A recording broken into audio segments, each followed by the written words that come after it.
Hi. Welcome back to another Soul of an Empath podcast. I'm Tiffany Cano. Today we have Linda Manning, who is a fellow healer and intuitive here with Inner Clarity Consulting. Let me tell you a little bit about Linda. She's a coach, a healer, a spiritual adventurer with over 25 years of experience helping clients transform their lives. She heals at a deep level by tapping into guided wisdom, which allows clients to finally understand the why things happen in their lives so that they can release the past and create a happier life. Linda is the founder of Inner Clarity Consulting, where she teaches courses on intuition and shares her powerful 3-step process for coaches and healers so they can take their own clients deeper. She hosts the podcast Trust Your Wisdom, and I've actually been a guest on that one. You sure have. Yeah, so this will be fun. Thank you so much for joining me today. Thank you for having me, Tiffany. It was a lot of fun to interview you on my podcast. I'm very excited to be here today. And everyone stay tuned because she has a gift for us that she's going to share at the end about the 3 secrets to boosting your intuition. So, yes. All right. Well, Linda, can you give us an insight as to what had you step into being a healer? I know you had a life before that. Did I? Yes, I did. The short version I would say was I was looking for love. And, I was in my 20s and not finding the relationship of my dreams and feeling pretty lonely and empty from that. And I had actually been introduced to Reiki years earlier, but I've been like, yeah, whatever. People's hands were warm. I didn't think that much of it. And then all of a sudden one day, I felt this calling to get Reiki certified, like immediately. And I had to look it up. I'm like, where do I go? I don't even know. And so I ended up getting Reiki 1 certified and then did absolutely nothing with it. And about a year later, I was meeting someone, a coach of mine, in a building that I'd never been in. And there was a sign that said Reiki 2, like weekly sessions, or like you could practice Reiki. I was like, that's it. I'm going to start doing that. And I just became obsessed. And I started doing this energy healing work like 3 or 4 times a week. I'd go to these different groups and practice. And that's when I started to really feel a lot of energies and pick up things on people energetically. And often I would get information or messages for them when I was working on them. But I was like, am I making this up? Like I just remember I had my hands on this one woman. I was like, wow, I think she's having problems with her boyfriend. But I was having some problems with my boyfriend. So I was like, maybe it's me. And I talked to her afterwards, and sure enough, she was having problems with her boyfriend. So it just kept going. And then I felt my next big calling, I wanted to go to healing school. And I looked at a couple different healing schools. I looked at Barbara Brennan's healing school, and I ended up getting in the, again, someone from my Reiki group mentioned in passing. I never saw her again. It was like these messages would just come to me about a healing school that was out in California called, the University of Spiritual Healing. I was like, ooh, it's changed names so many times since I actually went there, but the School of Energy Mastery. Sorry, that's what it was originally called. So the School of Energy Mastery. And I just felt this like such a pull that I ended up going. I was like, 2 weeks in California at a time for a week. It was like a 1.5-year program, but nice. It really changed my life. And how long ago was that? That was in 1997. Nice. So it was a long time ago. I remember when I was in college, I would go to these weekly Reiki circles, and I was trained there, and I, would be doing these healings for service, once a Yeah. week. And yeah, it's like a great place to start for so many people. Yeah. I think. Yeah. I mean, for me, it was, it was a very gentle Mm-hmm. way to learn it and to start to build my confidence and build my sense, my ability to sense and pick up things. Mm-hmm. And then as you were starting to get the downloads and do some channeling, what was that experience like for you? Ooh, such a juicy question. Um, you know, like it was, I think like many people, at first you're like, am I making this stuff up? Because, we think that we have these imaginations and maybe we're making it up, but sometimes I would get information that there was no way, like it wasn't even reflective of who I am and my personality. Like I remember specifically, I was talking to someone, she was asking about whether she and her boyfriend would end up getting married. And on a personality level, because I knew her, I'm like, it's never going to happen, right? It's not happening. And I said, well, let me tap in and find out. And so I tapped in and I literally saw him on a white horse, like riding towards her. And I'm like, oh my God, this is totally going to happen. And it was such a shock to me. I was so shocked that I was like, I did not make this up because that's not a usual vision for me. And it was so different from what my personality thought. Mm-hmm. And I think, And over that's a time, big distinction, people, yeah, because at this egoic personality, incarnated soul level, we might have our own ideas and thoughts about something. But until we release that and like actually connect up with source and our higher soul and get those intuitive messages, it might not be accurate or only partially accurate. So that was, I just wanted to highlight how yeah, great that was, that you just took a pause and said, wait, let me right. actually get clear. Let me get Well, clear on this yeah. reading first. And And a lot then, of what I learned at healing school, I'm sorry, a lot of what I learned at healing school was to get out of the way that I am not the healer. mm-hmm, It was actually, that was, I swear, like most of the curriculum was get out of the way and allow the healing to come through you. yes. And it showed up symbolically, like him coming in on this white horse. Like sometimes intuition can be very symbolic, and when you're out of the way like that, it's easy to interpret it, Yeah. right? So how else does your intuition and downloads appear or feel or sound to you? My primary, so that's one of the things is that I really always thought of intuition as being clairvoyant, being able to see things. Mm-hmm. And I would be studying with groups of people like at healing school, other places. And there would be, tons of people going, oh, I see this red light and I see this yellow light. And I'm like, oh, I don't see any of that. And so I really sort of doubted, like, well, I wanted it. I'm going to admit it. Like I was jealous. I'm like, I want to see those cool colors. But for me, it was more like, I know this is harder for younger people, but there used to be things called slides that you put into a slide projector. and and when a slide goes in, it like clicks down the full, you see the whole picture all of a sudden. Yep. And that's more what it was like for me. It was like I would suddenly have a full picture or a knowing.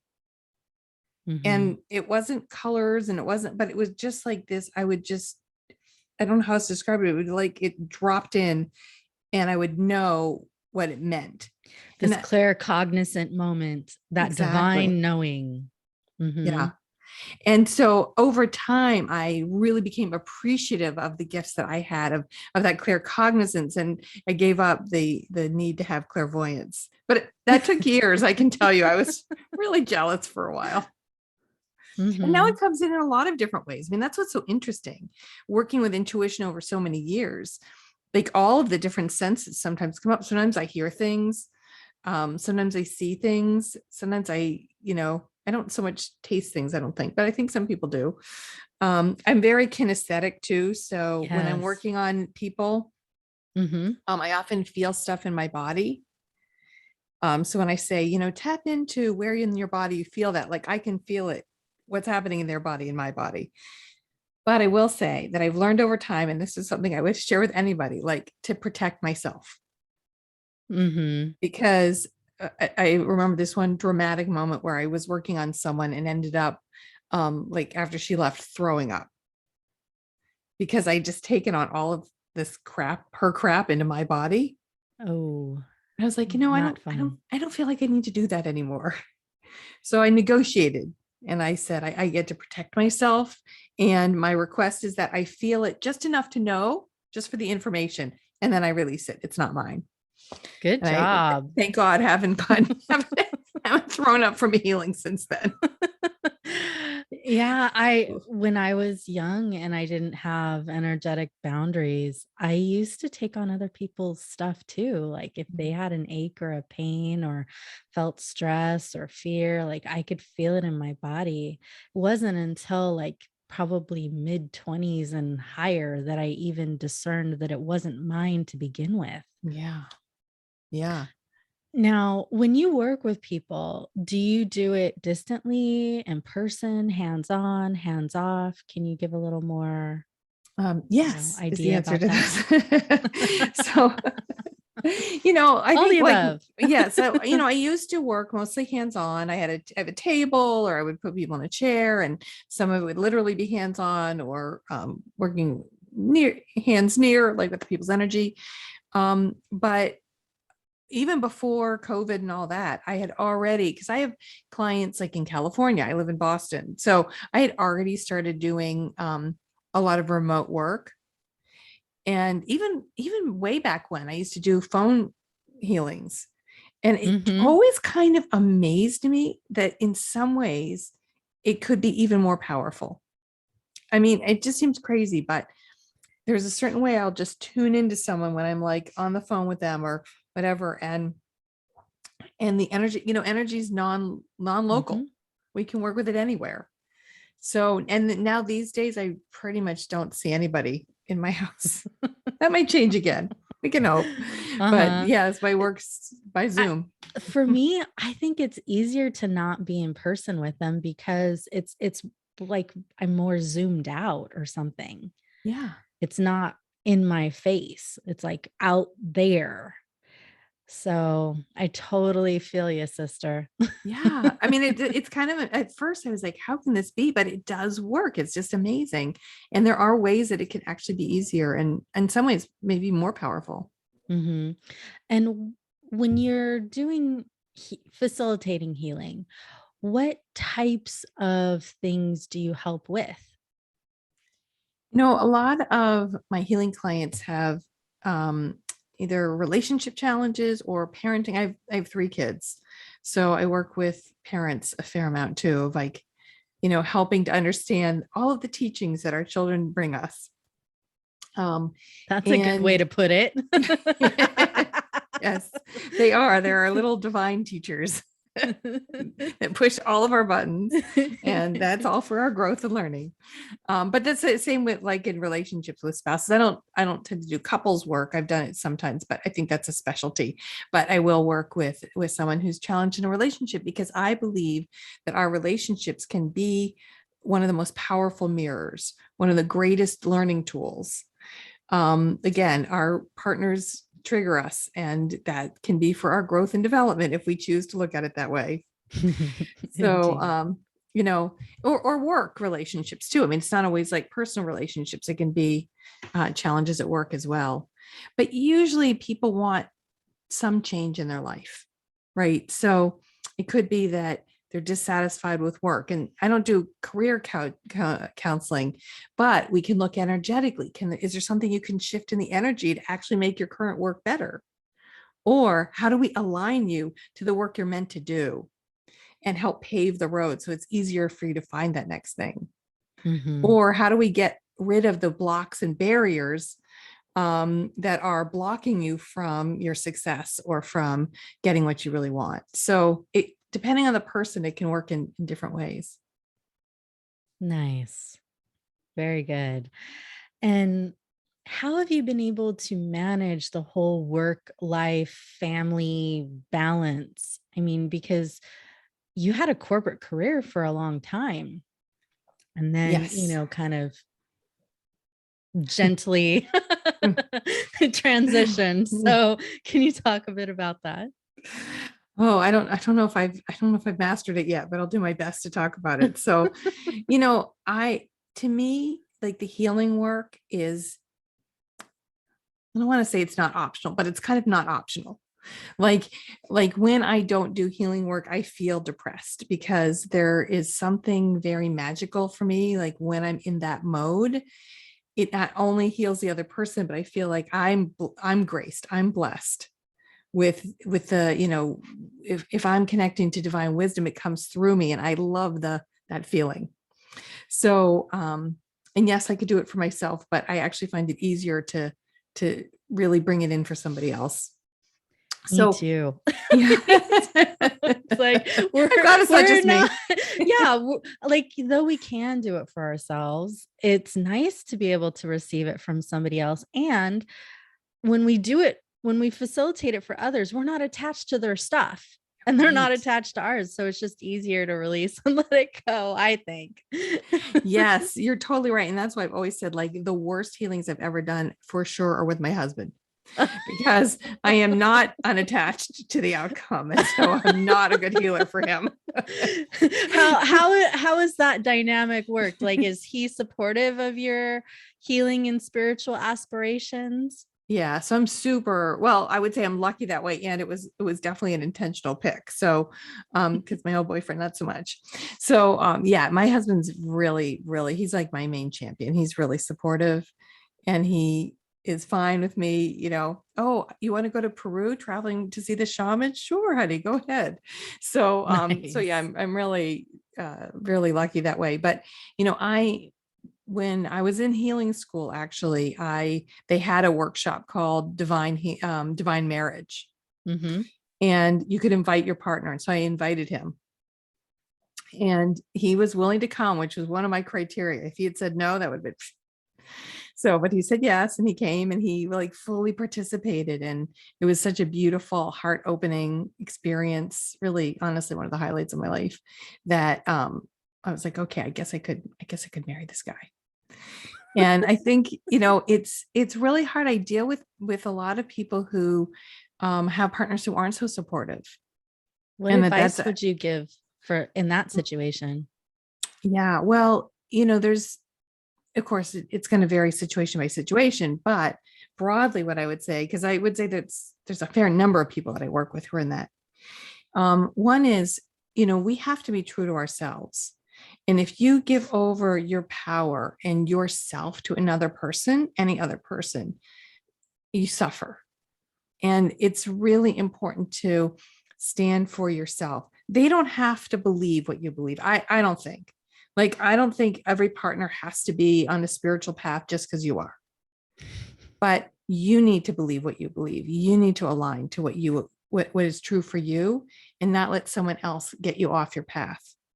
Mm-hmm. And that can be challenging Yes. sometimes, but the price that people pay if they don't do that is very big. It often comes up in illness. You often see people sick because they've been pushing themselves down. They've been disconnecting from the source of our health. Mm-hmm. Yes. And so, it's really so important, I think, to follow your own path and hope that your spouse comes along. Yes, everyone grows at their own pace, their own rate. Yeah. We can't force them to grow faster, even though there have been times I'm guilty where I wish that, Yeah. of people that I care about would just like, Yeah. just get the lesson. Right. Exactly. But then it's D- like, okay, connect to my own, Mhm. source and shift back into love and acceptance. But that is such a good point, Tiffany, because it's so hard once we've mastered something to not want everyone in our lives to master that too, or to get Mhm. it. And everyone's ready when they're ready. Like we're only ready when we're ready. Right. And And And I want them to get it so they stop freaking suffering, you know? Yeah. Yeah. It's like there's such an easier way. Here, I'll lead you to the water, but horsey, you've got to drink it, man. I can't make you drink. Here's your head. You will drink. Yeah, taking this 1,000-pound animal and trying to make him drink. Nah. So, But I think it is really important to not feel like your spouse or your friends or your whoever have to mhm, change. Because if yeah, we feel like, well, I can't be who I am until they change, we're giving away our power. Where's your power then? It's in them, it's in yes. circumstances.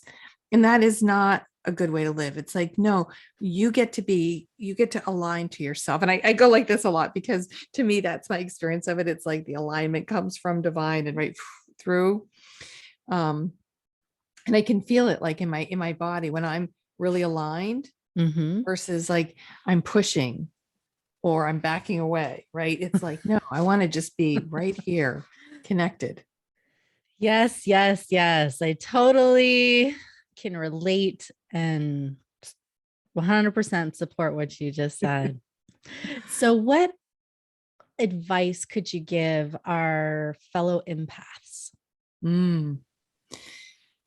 I'm such a big fan of energetic protection because can I share a story? Go ahead. Yeah. So it takes me back to the Reiki days. So right, I did Reiki 1, I did Reiki 2, and then I decided to become a Reiki master. And there's different ways to be a Reiki master, and one was the fast way, which is the weekend workshop. Yes. And so I was like, I'm going to do the weekend workshop. So it was a great class. There's my dog doing everything. It was a great class. It was amazing. I saw, actually at the time I would not have articulated this, but it was true. Like I actually saw like Buddha and Jesus like supporting me, and it completely freaked me out. I'm like, oh my God, who am I to have them support me? But they've come up since then. So now I'm like, oh, better about it. And so it was an incredible weekend and I felt amazing. And then all sorts of crap started happening to me. And I just remember like I was walking across the parking lot, tripped over nothing and fell and skinned my knee. And then I got an infection. And then I started, and like just one thing after another was like weird stuff was just happening. And so I went to a healer and I'm like, what is happening? I just had this amazing workshop and now I feel like crap. And she said, all your energetic boundaries are down. Like I had through this expansion, like I had broken through all my boundaries and I was just picking up stuff right, left, and center. Mm-hmm. And Yes. so we put up the boundaries again, did this process with light and stuff, and instantly everything changed. Like it all got better, right? Or like that. And so any doubt that I had that we can pick up stuff energetically, that it's real, like that totally, I would never question it after that. I know it's real. And so empaths, of course, are people who are more sensitive than others. I think everyone picks it up on some level, but some people are very dense. They might not realize it or it might take years to get through. I don't know. But empaths are not dense. They're very sensitive and pick up things very quickly. And that's a gift and it's a blessing and it's so beautiful because then you actually can figure out what's going on around you. But if you don't protect yourself, then it can become the sort of flip side of that gift. It can be Yeah. weighty and cause problems like I had, or other problems, or Or be illnesses, or other things, overwhelming or or just exhausting, or feel then you feel like you have to depressed, hide. Yeah. because you're Yeah. feeling so much stuff. Yeah. That's really good advice. And so um I can definitely resonate with what you were saying.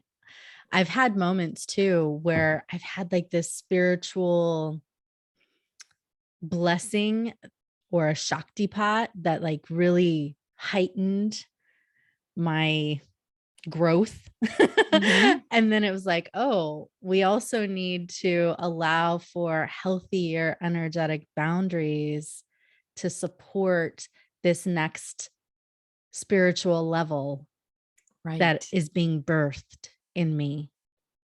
Oh, I love how you said that. Yes, that's exactly it. It's like the evolution as we evolve, as people, as humans, as healers, Mhm. then we also have to evolve.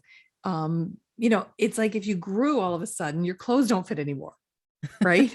So as you grow energetically, like your energetic protection gets to grow as well. Yes. Yes. So I know we could probably talk for a very long time, and I actually would like for us to have some chats offline. Yeah, that sounds good. I'd like to have more spiritual, intuitive friends in my life. So I foresee that for us. Excellent. Mhm. So tell everyone about your free gift. Sure. And there's actually, if I'm okay, I want to throw in a Sure. second thing, which is so I do have it's a pretty short audio or video course that I created on just to help jumpstart you on your intuition. And so I know that probably a lot of you are already intuitive, or if you've worked with Tiffany, then I know you're intuitive. But if you want to just maybe it's a refresh on the basics or learn some new things about intuition. So I have a little mini course that I'm offering for free. So you can check out Tiffany's website for that. But in addition, coming up at a date soon to be determined, I'm doing a 5-day challenge called Energetic Protection for Spiritual Seekers. And it really is, we're going to look at each day some different ways to protect ourselves energetically. So that's also free. And if Tiffany's Is that willing, on your I'll put a link. innerclarity.biz website? Yeah, you can find it that way. And I have a link directly to sign up for it. So you'll know when it's happening. Okay. And then for your 3 secrets to boosting your Yes. intuition, tell us about that. Oh, I can't tell you about that. And it wouldn't be secrets.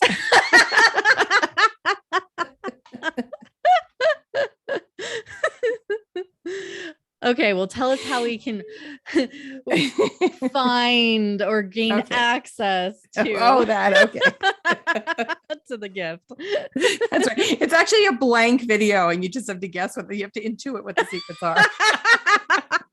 Oh, that's funny. See if you can pick up on my secrets. No. So yeah, no, so there's again, there'll be a link in In the show Tiffany's notes. in the show notes, and just go to that. And as soon as you go to that, you just sign up, and then you'll have the link, you'll have a video link directly sent to you. So very easy. And it's Nice. only about, I think it's less than half an hour. So I like to keep things, I like micro learning. I like little bits of learning that are easy to absorb. And I've been part of, Tiffany mentioned that I have a background in the corporate world, which is certainly true, many years. And my background is in learning and development. So I have designed and taught leadership courses and all kinds of courses for many, many years. So I do feel comfortable in that zone. So I think you can feel comfortable that you'll get some good value from it. And if they wanted to listen to your podcast episodes, where would they go for that? What a great question, Tiffany. Yes. So Trust Your Wisdom is my podcast. So you can look up Trust Your Wisdom podcast on Spotify or Apple Podcast, or really most places that have podcasts. And you should definitely listen to the one where I interviewed Tiffany if you want to hear more about her. Thank you. Awesome. Well, I appreciate you joining me today, and I look forward to exploring, how things unfold in your life, and we'll continue, touching base even after this episode. So much love and blessings to Thank you. you and to my audience. Yes. I love you guys. Namaste. Namaste. Thank you so much, Tiffany. Bye for now. Much love.